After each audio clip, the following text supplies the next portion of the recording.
Hi అండి, చిర్రాకు curry కోసం 2 గడ్డ చిర్రాకు అయితే నీట్గా వాష్ చేసి పక్కన పెట్టుకున్నాను.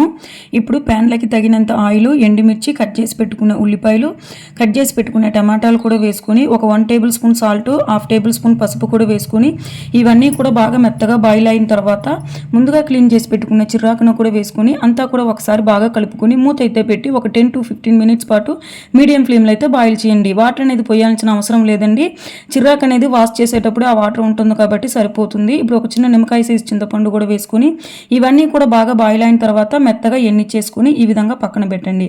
ఇప్పుడు పప్పు కోసం ప్యాన్ పెట్టుకుని తగినంత ఆయిల్ వేసుకుని ఆయిల్ హీట్ అయిన తర్వాత 1/2 టేబుల్ స్పూన్ ఆవాలు, 1/2 టేబుల్ స్పూన్ జీలకర్ర, ఒక 3 వెల్లుల్లి రెబ్బలు, ఒక 2 రెమ్మలు కరివేపాకు కూడా వేసుకుని ఇవన్నీ కూడా బాగా ఫ్రై అయిన తర్వాత ముందుగా ఎన్నిచ్చి పెట్టుకున్న చిర్రాకంతా కూడా వేసుకుని ఈ మొత్తం కూడా బాగా కలుపుకొని ఉప్పు, కారం, పులుసు అంతా కూడా సరిపోయిందా ఒకసారి చూసుకొని సర్వ్ చేసుకోండి. నా వీడియో నచ్చితే సబ్స్క్రైబ్ చేయండి. Bye bye.